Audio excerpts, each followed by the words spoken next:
Prabowo Subianto kembali menegaskan keinginannya untuk maju dalam pemilihan presiden 2024. Prabowo menyebut keinginan untuk maju dalam bursa calon presiden atas kepercayaan kader Gerindra.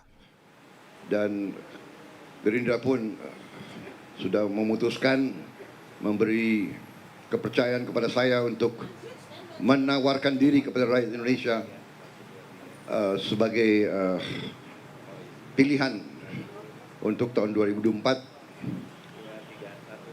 maju ke pemilihan presiden. Berdasarkan survei Kompas pada Oktober 2022, elektabilitas Prabowo Subianto terjun 7,7% menjadi 17,6% dibandingkan Juni 2022. Sementara tren elektabilitas Anies dan Ganjar cenderung naik, masing-masing 16,5% dan 17,6%. Sementara menurut survei indikator politik pada awal Desember lalu menunjukkan Prabowo juga berada di bawah Ganjar dan Anies.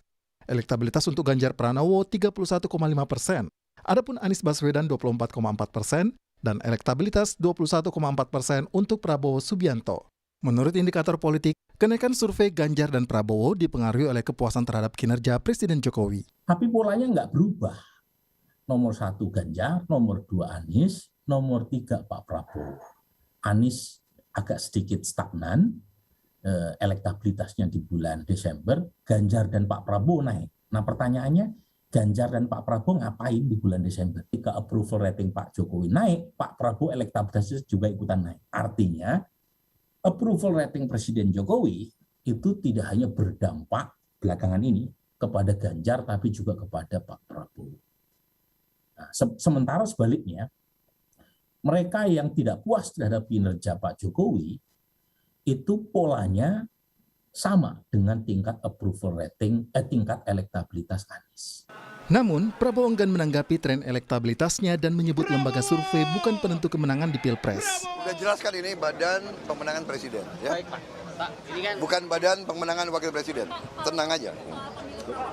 Biar rakyat yang menentukan, ya, bukan lembaga survei. Jadi lembaga survei tidak mewakili rakyat. Lembaga survei kan bisa dibayar, ya.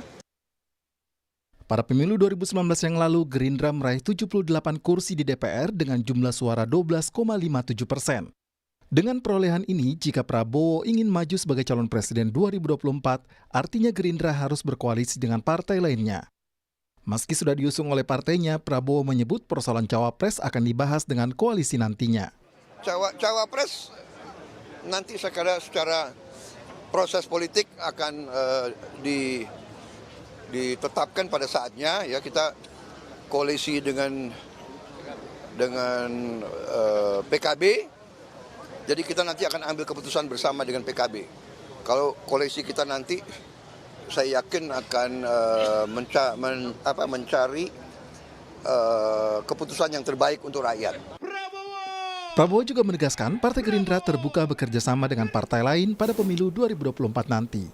Tim Liputan, Kompas TV.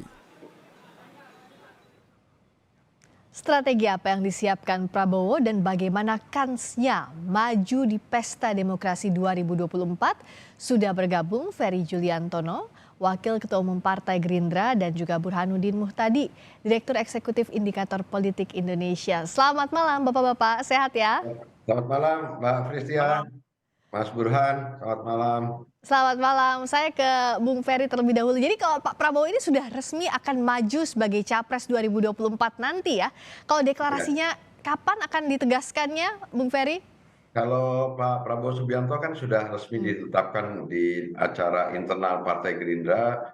Beliau sebagai Ketua Umum Partai Gerindra sekaligus Ketua Dewan Pembina Partai Gerindra, berdasarkan hasil survei yang ada di banyak lembaga survei, memperlihatkan bahwa Pak Prabowo Subianto surveinya juga tinggi terus, sehingga kita sudah resmi mencalonkan kembali Pak Prabowo Subianto untuk menjadi calon presiden dalam pemilu 2024 gitu. Dan kemudian setelah itu dalam acara yang sama kita juga sudah membuat kesepakatan kerjasama politik dengan Partai Kebangkitan Bangsa sebagai calon koalisi kita, dan kemudian kita juga sudah melakukan instruksi ke semua infrastruktur partai. Terakhir tadi juga kita sudah meresmikan Badan Pemenangan Pemilu, khususnya untuk Badan Pemenangan Presiden, itu artinya Partai Gerindra, Pak Prabowo Subianto dalam posisi siap lahir batin untuk menghadapi pemilu 2024 gitu. Oke, kalau capresnya sudah pasti Pak Prabowo, nah cawapresnya ini sudah ada siapa yang punya kans paling besar? Apakah PKB misalnya Caimin atau dari KIB apakah semuanya sudah bulat Pak Prabowo capresnya tinggal mencari cawapresnya sekarang Bung Ferry posisinya? Ya, seperti yang tadi disampaikan oleh Pak Prabowo Subianto, tentu kita akan melakukan komunikasi dengan Partai Kebangkitan Bangsa, juga dengan partai-partai yang lain yang insya Allah juga bisa bergabung bersama koalisi dengan kita untuk menentukan formulasi yang paling tepat siapa calon wakil presiden yang akan mendampingi Pak Prabowo Subianto, yang faktor-faktor yang harus kita pertimbangkan banyak banget gitu, supaya itu yang terbaik buat rakyat dan punya potensi kemenangan.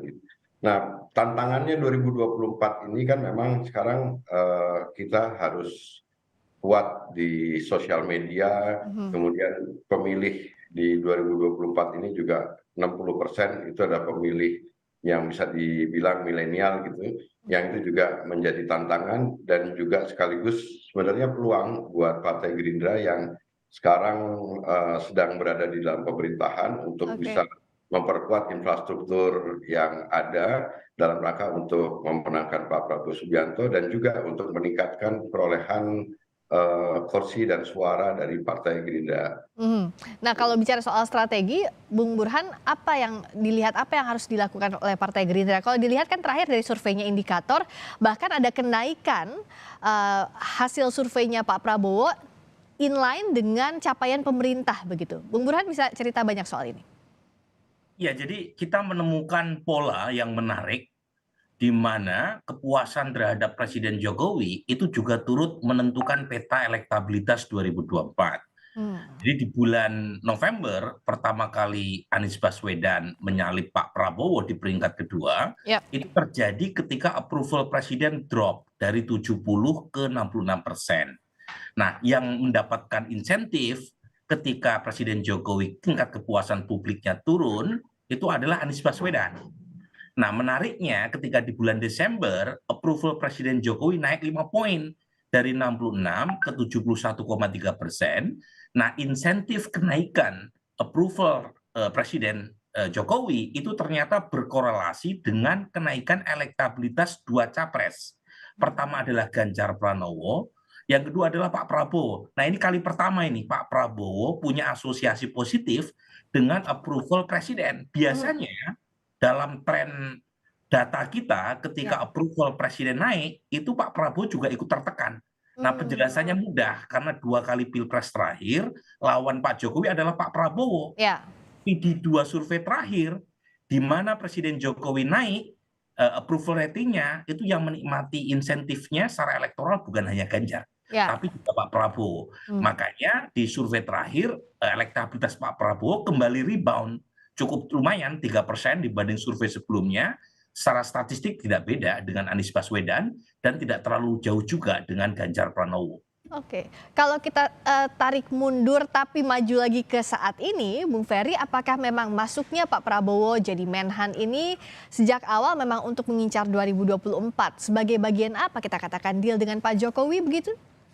Enggak, kan kalau Pak Prabowo Subianto ikut mendukung pemerintahan, bergabung di pemerintahan adalah dalam rangka pada tahun 2019 pasca pemilu kemarin kan Pak Prabowo punya terobosan atau ijtihad politik dalam rangka untuk meredam potensi polarisasi yang menajam di masyarakat, dan Pak Prabowo memilih untuk bergabung mendukung pemerintahan, Partai Gerindra masuk dalam pemerintahan dan Pak Prabowo sendiri menjadi Menteri Pertahanan. Harapan beliau adalah bahwa dengan masuknya Partai Gerindra dan Pak Prabowo di dalam pemerintahan itu bisa mengintegrasikan kembali polarisasi yang terjadi pasca pemilu 2019, dan menurut pendapat kami ijtihad politiknya Pak Prabowo itu sekarang membuahkan hasil karena banyak menurut catatan kami masyarakat yang sangat menghargai langkah yang dilakukan oleh Pak Prabowo Subianto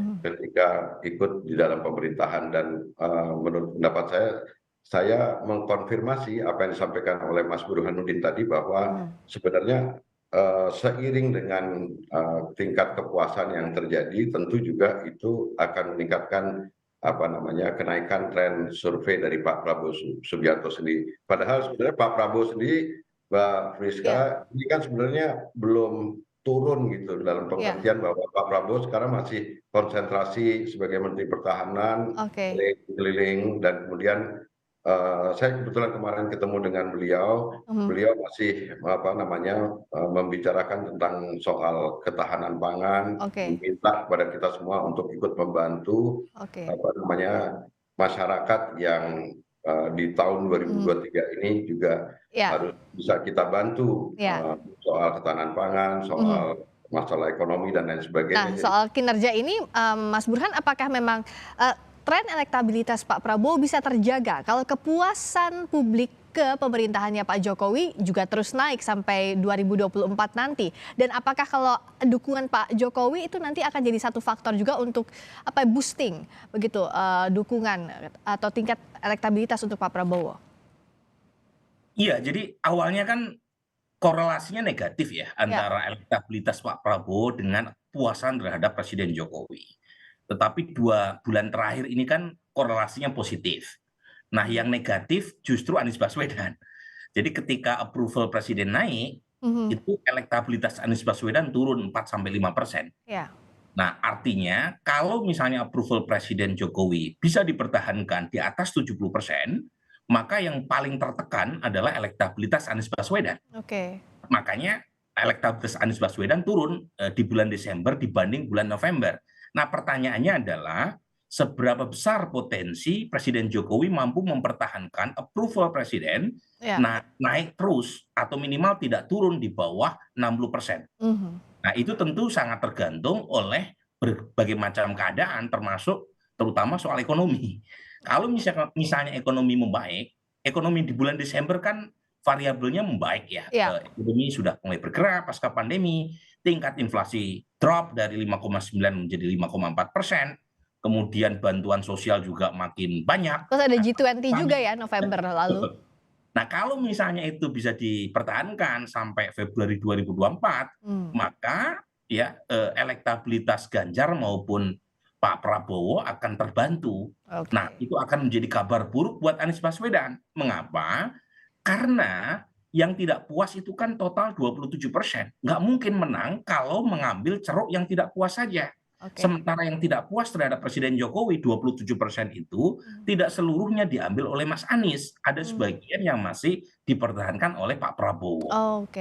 Jadi poin saya adalah kalau misalnya Anies tidak mendapatkan tiket, justru potensi elektabilitas Pak Prabowo bisa mendapatkan dari 2 sisi. Satu, kelompok yang mulai melirik Pak Prabowo, kelompok pendukung Pak Jokowi yang mulai melirik Pak Prabowo. Yang kedua adalah kelompok sebaliknya yang selama ini menjadi pendukung Pak Prabowo dan mulai melirik ke Mas Anies. Tapi kalau Mas Anies nggak dapat tiket, Pak Prabowo dapat 2 potensi dukungan suara. Sementara Ganjar terlalu mengandalkan dari sisi pendukung Pak Jokowi semata. Jadi menurut saya potensi Pak Prabowo terbuka kalau Mas Anies tidak dapat tiket. Tapi kalau dapat tiket, maka potensi kelompok yang katakanlah anti Pak Jokowi terbagi ke kedua sisi. Nah, ini berarti masih kita tunggu bagaimana konfigurasinya nanti jelang 2024. Tapi bicara untuk menaikkan terus elektabilitas, memupuk elektabilitas sampai 2024, ini kan PR-nya harus soliditas internal juga ya, Bung Ferry ya. Nah, sebenarnya saat ini apakah internal Gerindra itu sudah solid semua untuk mendukung Pak Prabowo? Kita akan putarkan dulu pernyataan Pak Prabowo tadi soal ya kalau mau pergi dari Gerindra harus baik-baik. Kita dengarkan dulu. Kalau mau pisah yang baik, ya kan? Silakan. Saya katakan semua partai baik. Dan kalau nggak cocok sama Prabowo, ya monggo, nggak apa-apa. Cari partai lain, ya kan? Pindah partai boleh loh, pindah partai, benar nggak? Aku juga dulu kan di Golkar saya pindah dengan baik, tapi saya menghadap ketua umum waktu itu, saya pamit. Aku bikin surat pengunduran diri dan aku pamit. Saya datang ke tokoh-tokoh partai Golkar, saya pamit. Jangan di partai habis itu tidak ikut garis partai. Nah ini nggak benar. Ini tidak bagian dari kesetiaan kepada teamwork.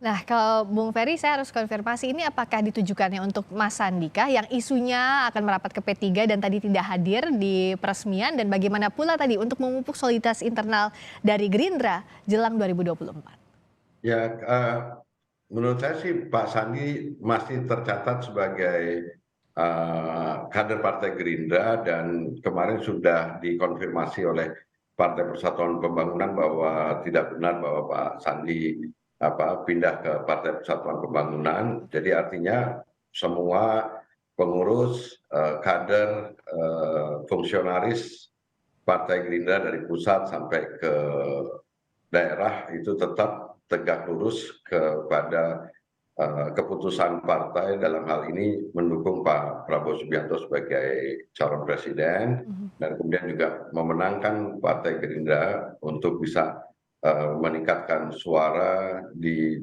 2024 nanti gitu, dengan modalitas 78 kursi, 12% suara, dengan pengalaman kita pernah berada di luar pemerintahan dan sekarang berada di dalam pemerintahan. Tentu ini menambah tingkat kematangan dari Partai Gerindra untuk bisa sukses di Pilpres maupun di pemilu legislatif. Nah, dan PR-nya tadi ya sesuai dengan catatannya Mas Burhan bahwa harus sejalan juga dengan kinerja pemerintahan Presiden Jokowi, termasuk juga konfigurasi nanti siapa saja yang akan maju capresnya di 2024. PR yang berat untuk semuanya. Terima kasih. Mohon minta doanya Mbak Lucia. Baik, tentu harus kerja keras ini ya, Bung Ferry ya. Terima kasih Bung Ferry Juliantono, Wakil Ketua Umum Partai Gerindra, dan Burhanuddin Muhtadi. Mas Burhan, terima kasih, Direktur Eksekutif Indikator Politik Indonesia, telah bergabung di Sapa Indonesia Malam.